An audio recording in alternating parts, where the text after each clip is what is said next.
Hey yo, how's it going everybody? Have for y'all today, week number 3 of the Arcanine9 League. If y'all may have missed our first 2 weeks, a link to a playlist should be down in the description for you guys to go check out. So yeah, apologize, no upload yesterday after our update video. It just got caught up in a whole lot of things. No excuses though. We'll see you guys definitely tomorrow, most likely with a Smogon tour round, depending on how things go, if I can play today or early tomorrow.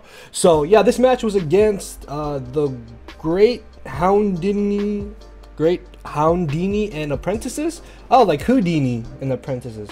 No, it is Houdini. I was thinking of Houndoom. Okay, we're just gonna, yeah, anyways, yeah, we're going against this team here. So looking at threats real quick, Celesteela setting up is rather annoying because I'm basically forced to bring in Fernape. The good thing is though is that she doesn't have Z-move Celesteela, although that means she could be Akaberry, Wakanberry, or Weakness Policy, so I have to be careful with that. It could also just be a fat defensive lead seeding set, which would be a little bit annoying. Snorlax is one of her Z-mons, however though Curse, Recycle, or Rest Talk could be a little bit annoying because we don't have a ghost type, and if we lose Jirachi, if we were to bring it, then it could be a problem. However though, we do have 2 fighting types on our team with Komodo and Infernape, so I don't really see Snorlax coming at all. Alola, Marowak, and Amoonguss are the 2 mons that I think are very interchangeable. I don't think she's going to want to bring her Incineroar or her Quagsire, just because Suicune plus Quagsire does not make much sense. Florges does make sense though, because we do have Komo and we could bring the Commonium Z to Omni Boost, so I do expect that. But I think she is going to want to bring either Alola, Marowak or the Amoonguss. Alola, Marowak just because it is her only Stealth Rocker, and then Amoonguss because it is actually kind of annoying to deal with, especially because she can sleep or Sludge Bomb just about everything on our team, which can be very, very problematic to deal with. So I have to be careful with the Amoonguss. And Whimsicott, I'm not concerned about. Honestly, we have ways of dealing with it. And then Jirachi also just takes it on 1v1. Ditto, I guess, could come, but I'm not really sure about that. Either way, though, let's take a look at the team here. So first off, we have Assault Vest Skuntank here. This is here to, of course, deal with the Mega Alakazam, which I do expect to come just because it does outspeed our entire team and can deal good damage. If it does have the Focus Blast, I believe this EV spread was enough to avoid a 2-hit KO after Stealth Rock. So if anything, we can take 2, hopefully maybe play some mind games with Sucker Punch and Pursuit and finish it off, or just severely weaken it for us to be able to revenge kill it with our Choice Scarf and Fernape here. Scarf Ape is only really here for Celesteela, and it basically outspeeds her entire team, because anything that she has scarfed, unless it's like Scarf Whimsicott, which would be odd, gets outsped by this. But if it wasn't for Celesteela, I probably would have brought like Banded, maybe Mixed, and that would have been even better than Scarf. But I'm just really worried about Celesteela setting up and potentially sweeping. This is our Stealth Rocker as well, because we couldn't fit rocks on anything else, because our next team member here, Donphan, really likes to have all 4 of its moves here, and this is a very cool Donphan set. The idea is for this to kind of just annoy her team, and with Roar I can phase out Curse Snorlax, Suicune if it sets up, or Celesteela. Rocky Helmet is amazing to be able to chip down Snorlax, also physically offense Celesteela, and Alola Marowak as well. And potentially the Incineroar, which again, I don't expect Incineroar, but if she does bring, also I guess if Ditto transforms into our Infernape, then this could come in and chip that down.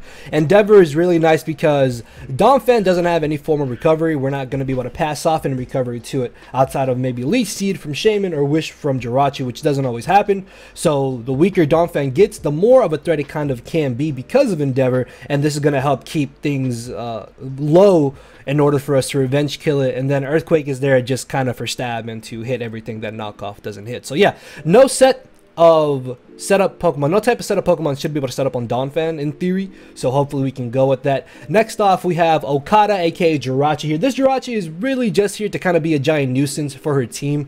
The idea is whatever we can't Thunder Wave, we can Toxic. Whatever we can't Toxic, we can Thunder Wave, and then from there we can Paraflinch things down. Potentially we can Flinch Poison things down. We can substitute to rack up toxic damage, or potentially fish for paralysis, or just scout out to see what she wants to do. But this Jirachi set I think can definitely put in a little bit of work. It also kind of acts as a pseudo backup switch into Alakazam if I misplay my Skuntank. So if I really screw up with Skuntank, then Jirachi should be able to live 1 hit and then we can Thunder Wave the Alakazam, and then that way it'll be a little bit easier for us to deal with. But yeah, that's really the idea behind this set. Nothing too fancy. It's not really here to be a pivot or an offensive mon. It's just really a disruptor and something else to just kind of bother her team and be able to scout things out with. So next off, we have Greninja here, a bit of a bulky spread.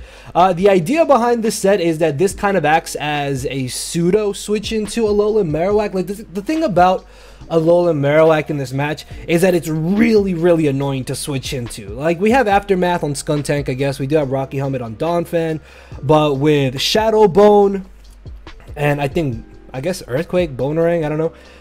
It's going to be a little bit annoying to potentially try and get off damage on Alolan Marowak. So I do believe with this spread we can switch in and always take any one hit from the Alolan Marowak, and then we can apply pressure, and from there we are able to do some pretty good damage with this Greninja spread here, because we do hit everything. Spikes are also really nice along with rocks to be able to chip her team down, because her only hazard removal is Florges and Whimsicott, both of which we can hopefully pressure.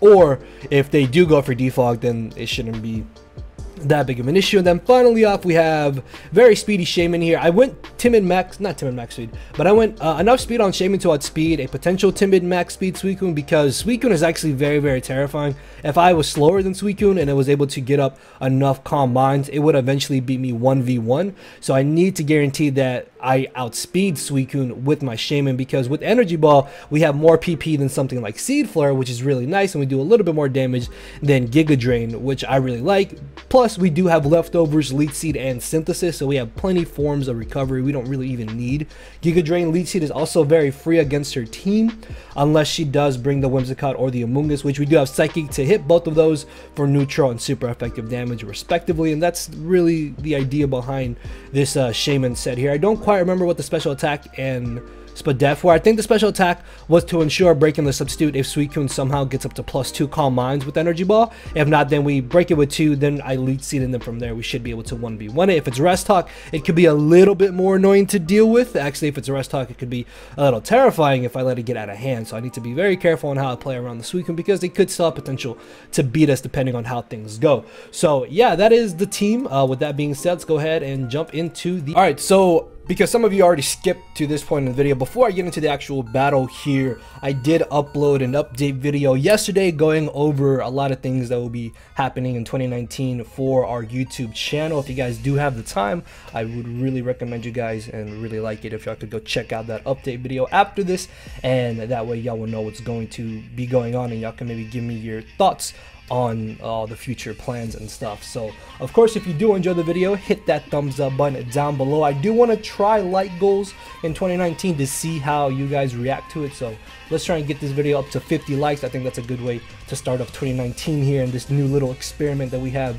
that I have going on, I guess, to see how you guys like it. So I was also in the midst of getting like little question of the day animations and like reminder animations made. I have to talk to the person I was in contact with about that, so hopefully I'll be able to bring those soon. But enough rambling. Looking at the team matchup here, really happy to see that my opponent did not end up bringing the Amoonguss or the Alolan Marowak. Both of those would have been very annoying to deal with. They wouldn't have been huge threats, but they would have been giant nuisances. Looking at her team though, Suicune, Snorlax, and Celesteela all have the potential chance of setting up, and if they do set up, that's going to be very bad. Also, if Ditto turns into my Infernape, that gives her a form of Stealth Rocks and a form of Hazard, so I really want to try and avoid that. And then as long as I don't lose my Skuntank, I should be able to deal with the Alakazam. So hoping that she would maybe lead off with Ditto, thinking I would lead off with Shaman.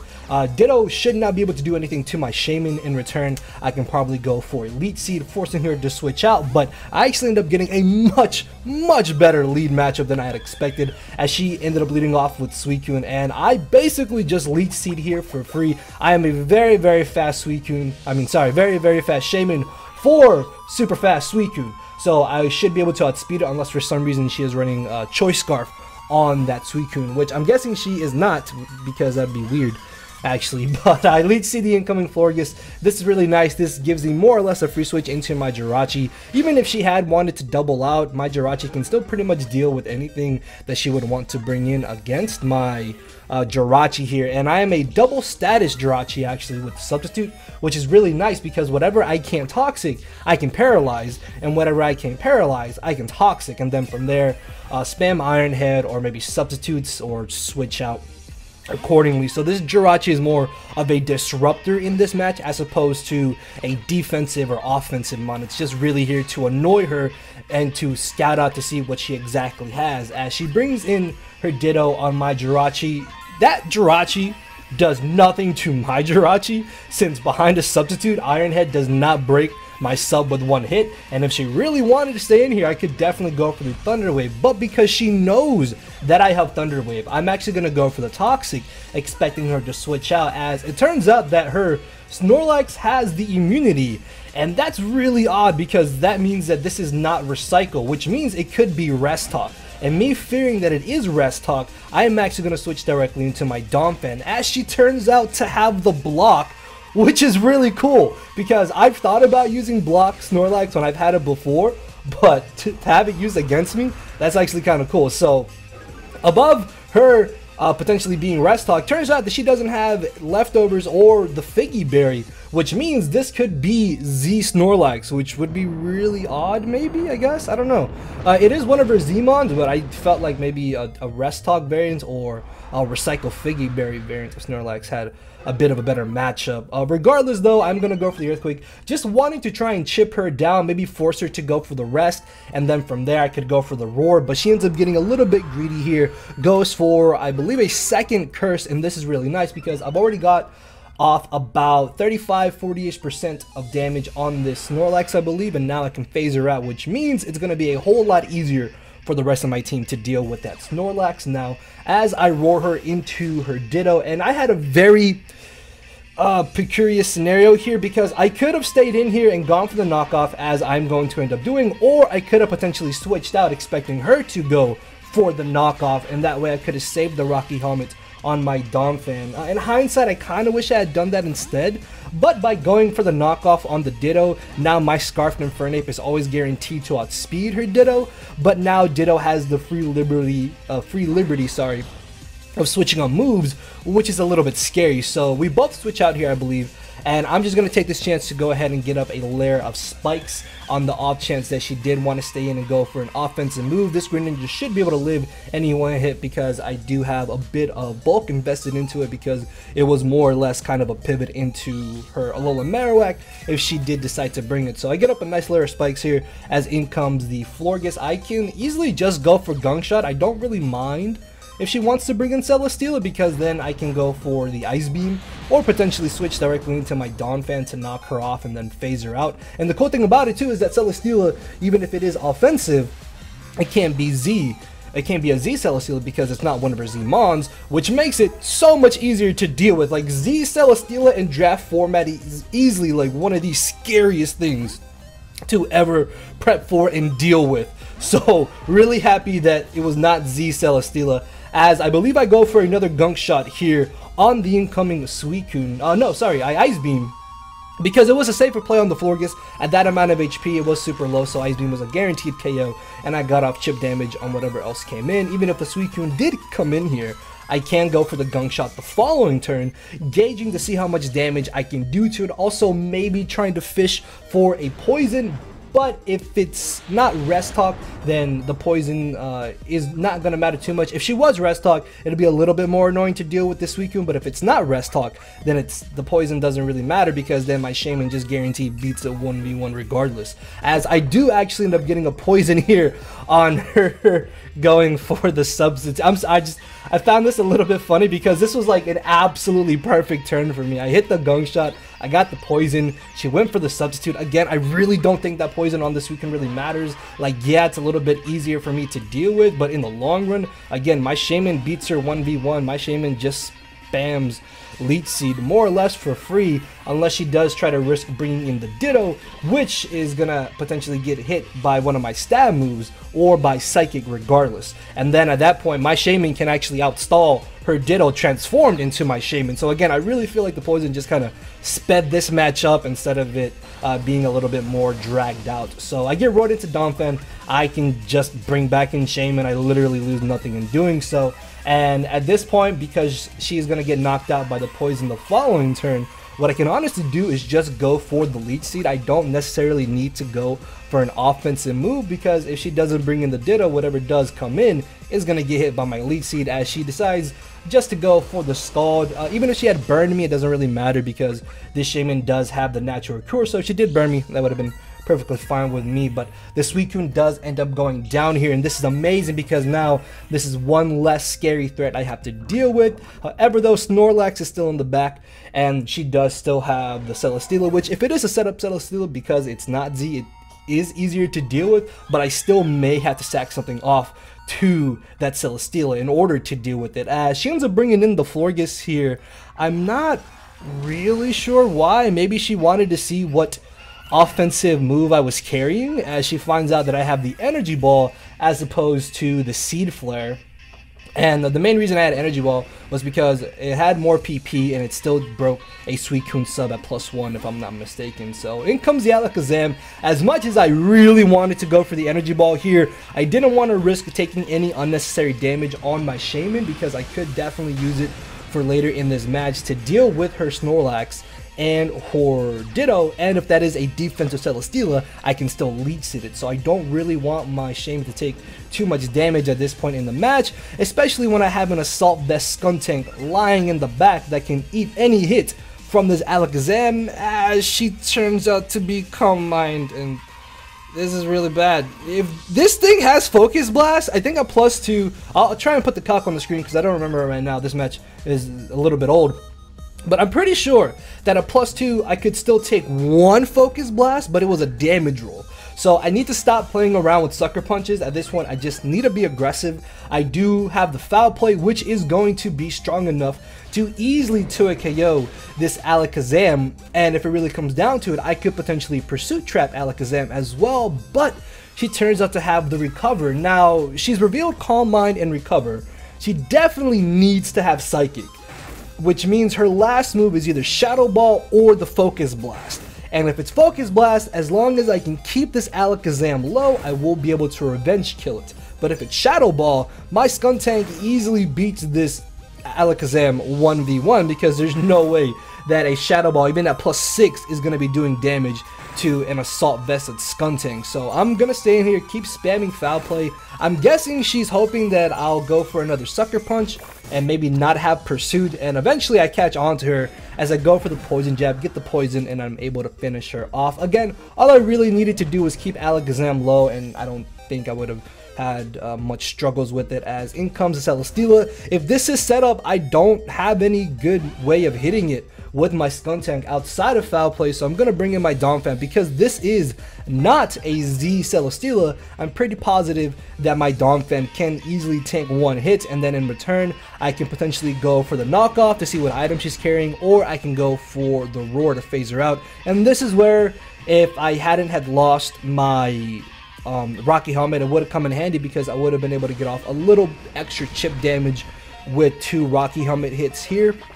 But it doesn't end up mattering entirely too much, as I will be able to go for the Endeavor, severely weakening this Celesteela. And even though she is able to knock me out, as long as I was able to prevent her from getting to +4 speed, I have a very great way of revenge killing this in the form of my Infernape here, as I will be able to more or less just kind of click close combat at this point. She's lost Florges, Celesteela is gone, and so is Alakazam, which means nothing on her team at this point is going to be able to reliably switch in and take 2, let alone, or take 1, let alone 2 close combats from my Infernape. So I'm in a really good spot here. And this is where I kind of blanked, because I forgot that I had knocked off the Choice Scarf on the Ditto. So I'm going to switch here like an idiot, because I thought at this point, like, the match is over. I don't necessarily need to risk my Infernape because she has the Choice Scarf Ditto, right? No, it's not scarfed.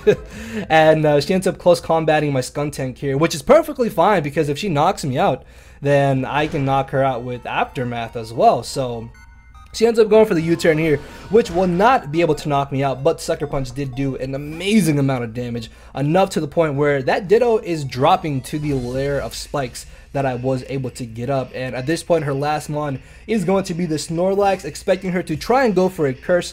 I'm going to hard switch directly into my Infernape as she busts out the Z move, and you guys have no idea how hard I was panicking here, because if I lost my Infernape, or if I do lose my Infernape, this match is going to get extremely dragged out.